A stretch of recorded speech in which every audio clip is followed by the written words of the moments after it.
How do you speak fluently in English? How do you speak confidently in English? How can you improve your English communication skills?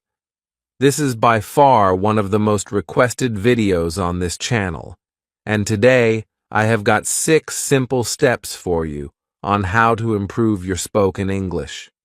Now, I don't come from an English-speaking household.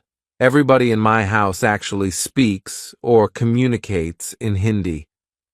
But when we were growing up, my mom paid a lot of attention to improving our spoken English. She made a lot of effort. She made us do so many different exercises, learn everything about grammar, sentence structure, all of that jazz, to basically train us to speak well in English. Now, I understand that a lot of people do not have the privilege or the environment to grow up in a space like this, which is why the steps that I'm sharing with you today can be tailor-made to fit your situation, no matter what situation you're in, to improve your spoken English at any age. So, hit like, hit subscribe, and let's get started. Now, before we get on with the tips, have any of you guys ever wondered why we are not able to speak well in English, despite the fact that most of us have English as a subject in school, and most of our textbooks are also actually in English? Well, there are 2 potential reasons for this. One is that we are taught English the wrong way in schools. It's just a subject. We don't have enough incentive to want to make it a part of our lives, and that's because whatever we are taught in English is, well, pretty boring, and everything is done for the purpose of getting good grades. So, that kind of sucks all the fun out of learning a new language. There's this research by Dr. Stephen Krashen, which suggests that you become fluent in a language when you interact with things that are so interesting in that language that you forget that they are not in your native language. But that doesn't really happen in school. And the second reason is that English is just not a part of our day-to-day lives, right? You are surrounded by people who speak in your native language. So if you grow up in North India, that's most likely Hindi. If you grow up in Southern India, that's a bunch of different languages like Tamil, Telugu, Malayalam. Nobody is actually speaking in English. And so there's also not enough incentive for you to make yourself uncomfortable enough to speak a different language. Because of these 2 reasons, what ends up happening is that you become this person who always gets anxious when they do actually need to communicate in English. Now, whether we like it or not, English is more or less a universal language. It is the language of professional communication. So, I want you to overcome your fear. I want you to start getting confident while speaking in English and become fluent in this language. Our environment has a huge impact on how we speak and what language we speak, and what we hear is how we think, and how we think is what we speak. There's another research by this German scientist, Dr. Kathleen Wermke, who found that babies as young as 2 days old understand the tone of their native language. She analyzed the sound of crying of 60 newborn babies and realized that it actually resembles the melody of their native language. This means our environment starts to shape us since we are born. So, if you really want to change your old habit of not communicating in English, and if you want to learn the new skill of communicating in English, you have to start incorporating it into your environment, right? And the easiest way to do this is to change the medium that you consume content in. So, whatever you're watching, try watching it in English. The reason that I am so fluent in English and have gotten better over the years is because I primarily consume English content. All the shows that I watch, any YouTube videos that I watch, anything that I am watching in terms of the news, etc., everything is in English. I consume content primarily in English. The only time that I'm consuming Hindi content is when I go to watch a movie in the theater. And as a result of that, I am able to pick up all of these different cues. I'm able to improve my sentence structure on the go, and everything becomes better just with simple practice, simple exposure therapy. I just expose myself to the English language on a continuous basis, and that's exactly what you need to do. Even if you don't understand it completely, even if you understand parts of it, it actually starts by exposing yourself to more and more content in English. For example, if you like personal growth content, watch YouTubers who create that content in English. If you're trying to build a fitness routine, watch creators who are giving you advice on fitness in English. Whatever you enjoy, consume that content in English, and then you'll automatically start to enjoy consuming English as well. Now, doing this actually helps you in more ways than one. One, you get used to listening in English, and over time, it will feel very natural, and you don't have to translate it into your native language. Two, it helps you learn the correct pronunciation of complex words. And three, you learn the informal terms or slang that people use in everyday English.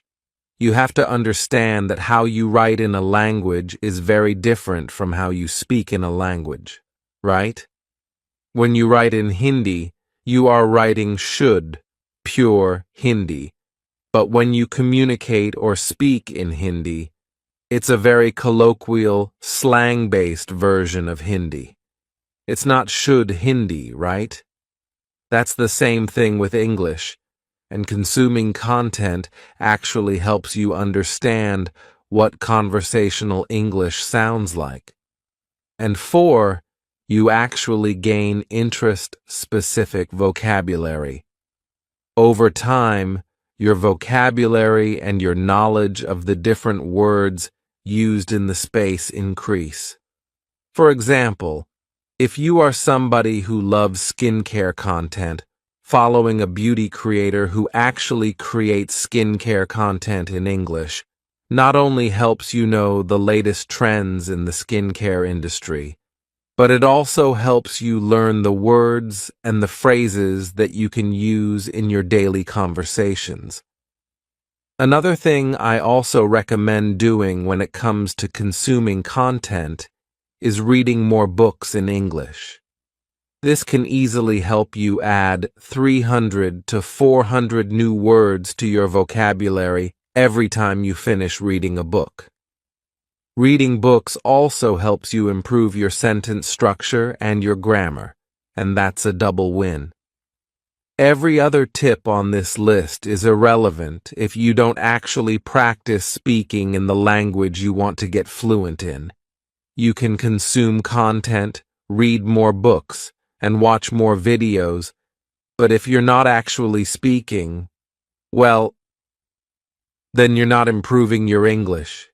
Now, most people who are not well versed in English try to avoid speaking in English in social settings because they're too afraid to make mistakes. They're afraid that they are going to freeze mid-sentence or say something that will not make sense. But most of all, people are just afraid to make a fool out of themselves. This fear is completely valid, but I'll say it again. You cannot get fluent in English unless you start speaking in English. Now, I'm not immediately going to ask you to go to a room full of people and just start speaking. That's not what this is about. One of the easiest and safest ways to practice your English speaking skills is by using a process called imitation, where you basically watch a piece of content in English and then try to summarize or speak about it in your own words. I would suggest going a step further and recording yourself while you are doing this exercise. So, let's say that you watched a 5-minute YouTube video.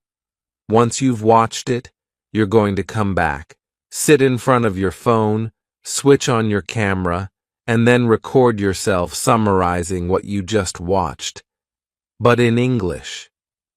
Now, this actually serves two purposes. One, it acts as your video journal, right? You need to see that you are improving to stay motivated. Sometimes you get so obsessed with your final goal that you don't realize how far you've already come, and when you record yourself, you can easily track your progress and stay on track and stay motivated. 2. Speaking in front of the camera like this gives you a very different kind of confidence. You feel much calmer in social settings than you usually do. So, this is not just a tip to improve your English speaking skills, but it is a complete personality booster. A few other exercises you can try doing with this video journaling method include describing your day. At the end of every evening, switch on your phone camera and describe how your day went in English.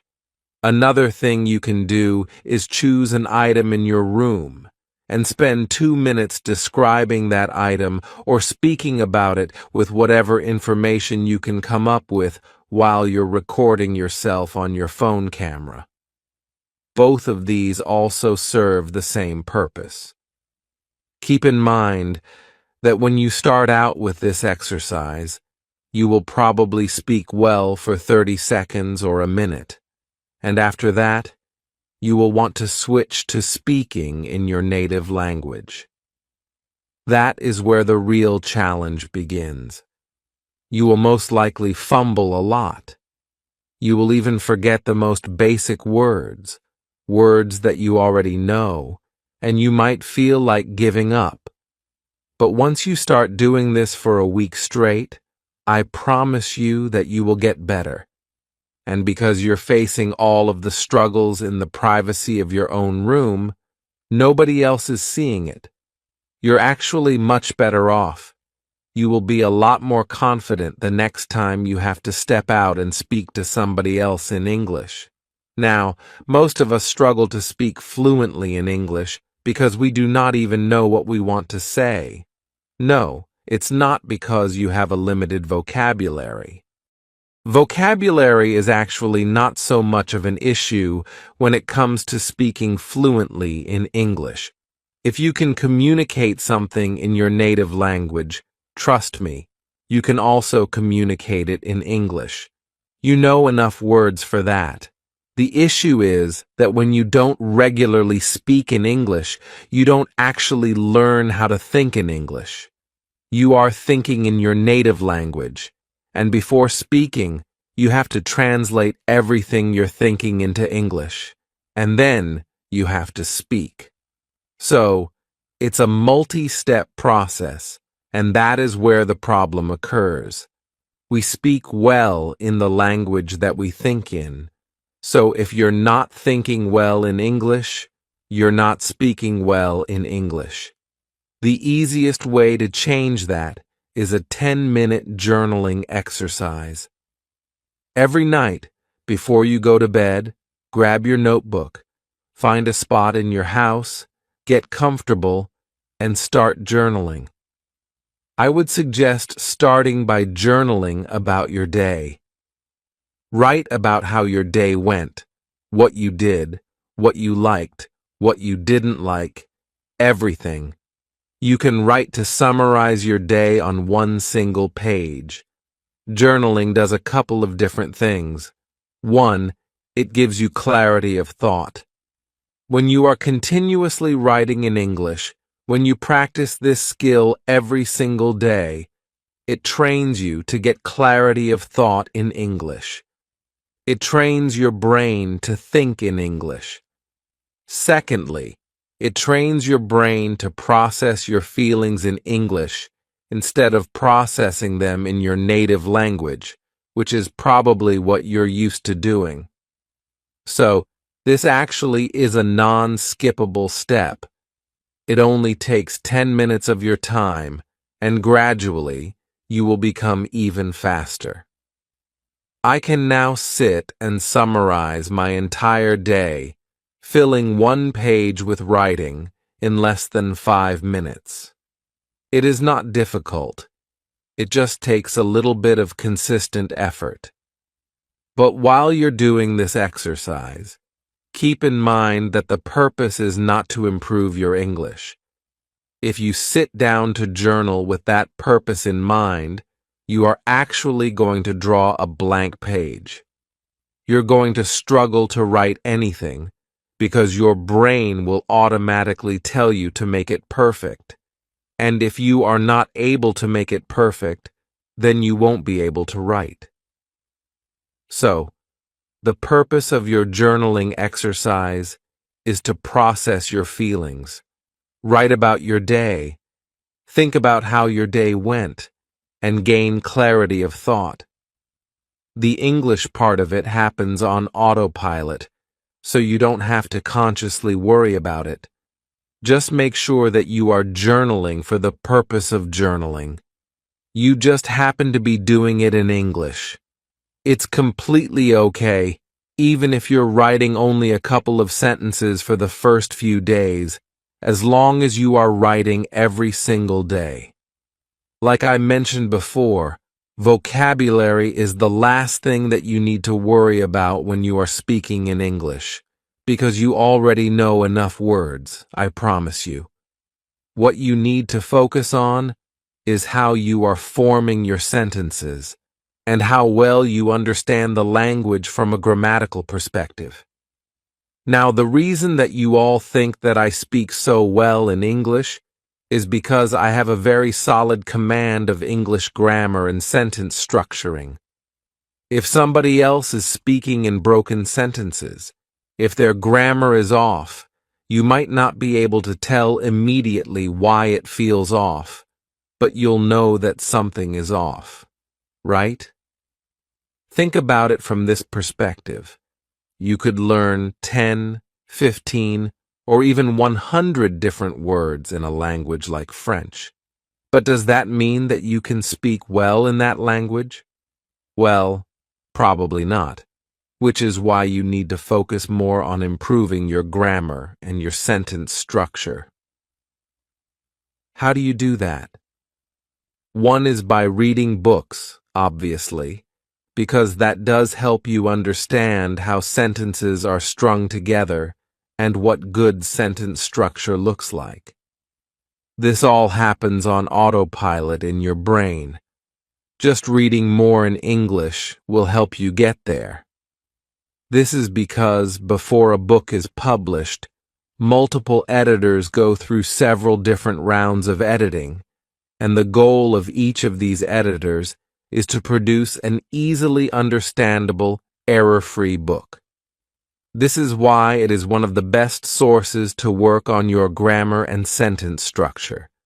Another thing you can do is use this tool called the Hemingway editor, which is free to use.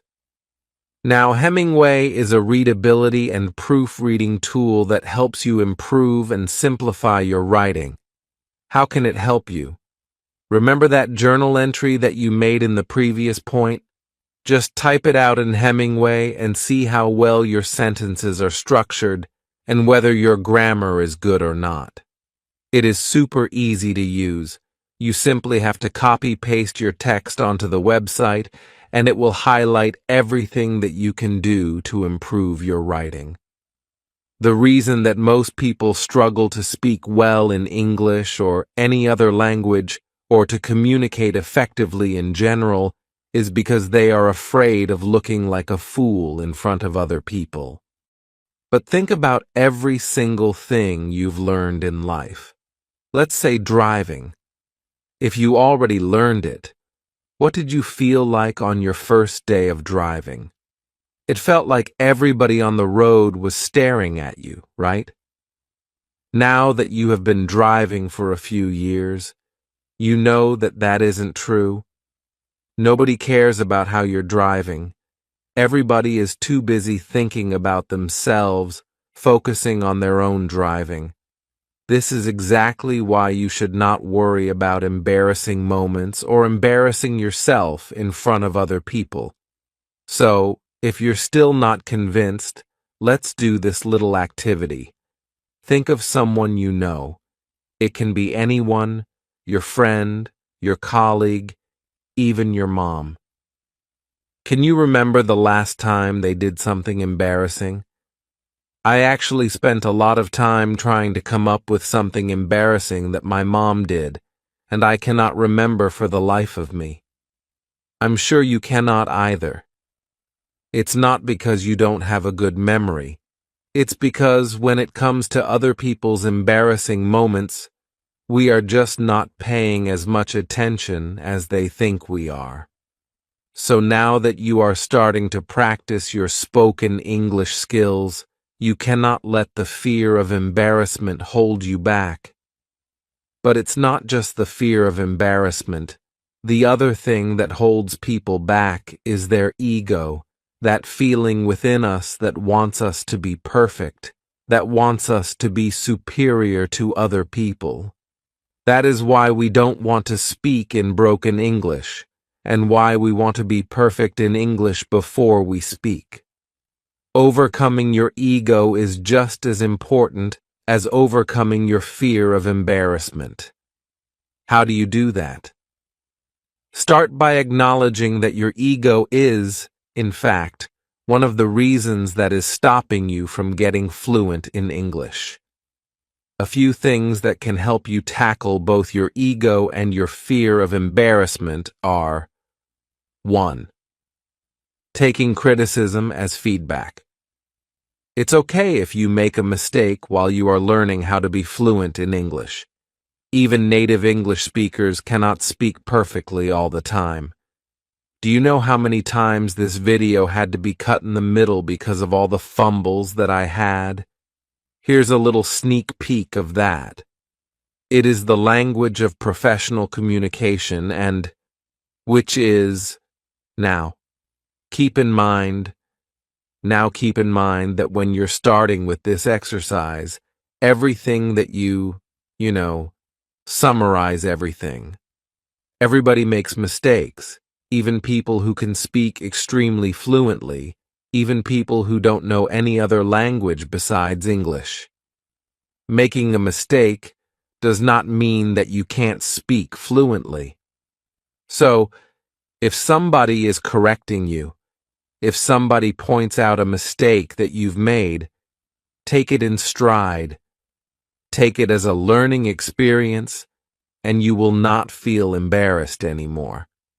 Also, when you take criticism and feedback confidently, instead of shying away from it or getting defensive, you actually come across as a very confident person. 2. Remember that speaking fluently or speaking well in English is not a sign of being smart. You are not dumb if you are unable to speak fluently in this language. Most of the time, we feel that if we speak in broken English, others will think we're not intelligent enough and will see us as inferior to them. But that's just not true. Once you start believing this fact, you will actually become a lot more relaxed when you are speaking, and that will also translate into you speaking more confidently. I've already spoken about the importance of this. You speak well in the language that you think in. If you are thinking in your native language, you will speak well in your native language. If you are thinking well in English, you will speak well in English. Now, most people are not able to do this because, let's say, every exercise that I've spoken about so far, You will do it for 5 to 10 minutes a day. But then, what about the rest of the time? How do you speak well the rest of the time? Because 5 minutes a day is great. It's great to begin your practice, but it's probably not enough to change the way your brain thinks. So, there are a couple of different tips that you can actually use to train your brain to start thinking in English. What happens when you think in your native language and you're communicating in English? Like I mentioned before, you think of a response or whatever you want to say in your native language, then you translate it to English in your mind, and then you actually have to speak it aloud in English while that translation is still going on in your head. That makes it really confusing. A few things that you can do here, and try these out throughout the day whenever you remember, will actually improve your spoken English a lot. 1. Describe the moment that you're in. Let's say you're speaking with somebody, and you remember, oh, I need to communicate in English. Go ahead and start by describing your present moment. What are you doing at the moment? Whatever is happening around you, start speaking about that in English. I know it might sound a little awkward, but you can do this very easily if you're communicating with friends who know that you are trying to improve your English. Or, let's say you're talking on the phone and you remember something about work. Try and tell that information to the person you are speaking to. I'm getting ready to go to work. I have this presentation today, and I have to deliver that effortlessly so that I can work on my promotion. Something like that.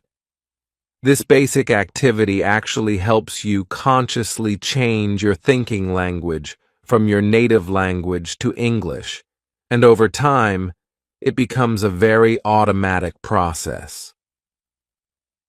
2. Think out loud. I know you can't do this everywhere, but when you are at home and again, you suddenly remember that you need to communicate better in English, whatever you're thinking, just say it out loud. But say it in English.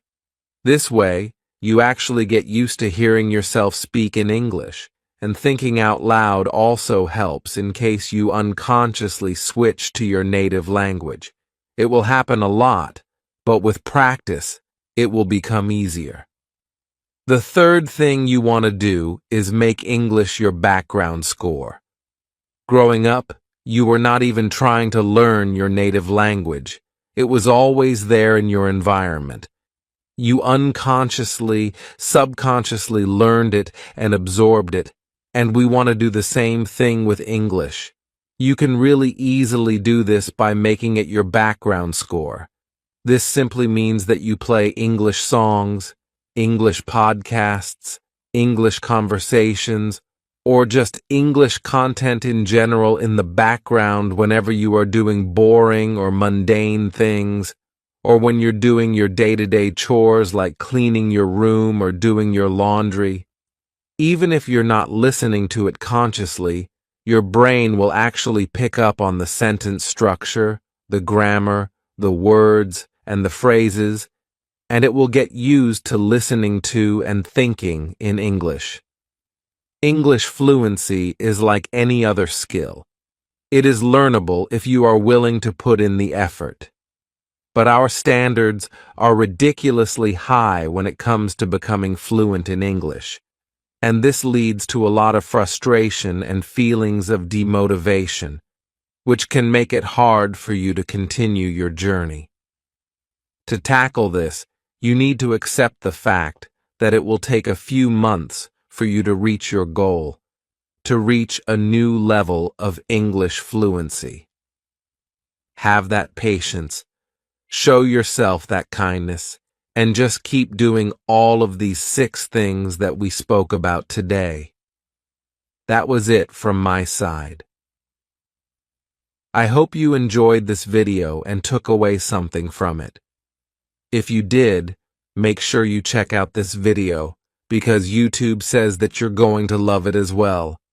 I'm going to see you very, very soon in the next one. Bye.